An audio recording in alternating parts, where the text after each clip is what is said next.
25 जून 1975 रोजी लागलेल्या आणीबाणीचे व त्या विरोधातील संघर्ष लढ्याचे स्मरण करण्यासाठी भाजपने देशभर आणीबाणी निषेध सभांचे आयोजन केलं। चंद्रपूरच्या गांधी चौकात आयोजित आणीबाणी निषेध सभेत भाजप नेते व राज्याचे वन मंत्री सुधीर मुनगंटीवार यांनी काँग्रेसवर जोरदार टीका केली। भारत देशाची मान गेल्या 10 वर्षात अभिमानाने उंच होत असताना काँग्रेसने मात्र जातीपातीचे विष पसरवून नागरिकांना एक दुसऱ्या विरोधात उभं करण्याचे षडयंत्र आखल्याचा घणाघात त्यांनी केला। या विरोधात आपण सर्वांनी हम सब एक हेचा नारा दिला पाहिजे यावर त्यांनी भर दिला।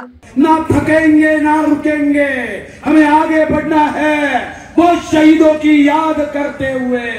कांग्रेस पे इस देश का जो अवमान किया है, त्यांनी संविधानाचा अपमान केला, त्यांनी संसदेत पोरकटपणा केला, त्यांच्या विरुद्धची आमची लढाई अजून तीव्र झाली पाहिजे।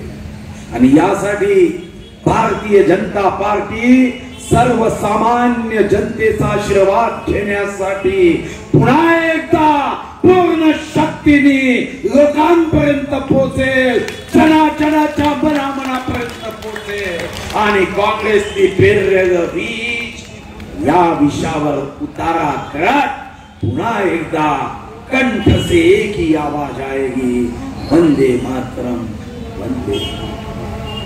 आज तुम्ही बघितलं असेल की ज्या पद्धतीने संसदेमध्ये घटना घडताय आणि जगामध्ये भारत विरोधी ताकद आणि शक्ती एकत्र येत आहे, या विरुद्ध एकच वॅक्सिन आहे आणि ते वॅक्सिन म्हणजे देशभक्तीचं। पण हे देशभक्तीचं वॅक्सिन लावायचं असेल तर यासाठी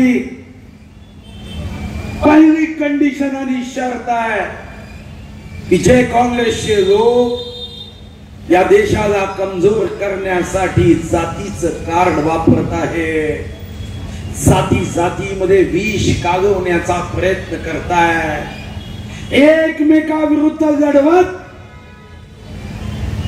याचा आनंद आणि मजा घेण्याचा प्रयत्न करताय। तुमचा माझा इथून उठताना एकच संकल्प हवा है कि हम सब एक है, हम सभी लोग देश के संविधान के रक्षण के लिए जान की बाजी लगा देंगे। हा भाव घेऊन या संकल्प सभेतून आपल्याला जायचं। शंखनाथ न्यूज साठी ब्युरो रिपोर्ट।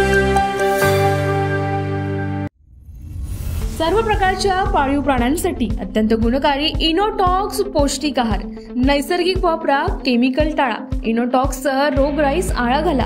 पशुखाद्य टेक्नॉलॉजिकल ऑडिटिव्ह उत्पादनासाठी महाराष्ट्रातील सर्व जिल्हे व तालुक्यात डीलर्स नेमणे आहे। अधिक माहितीसाठी संपर्क करा 8446662542 738777557।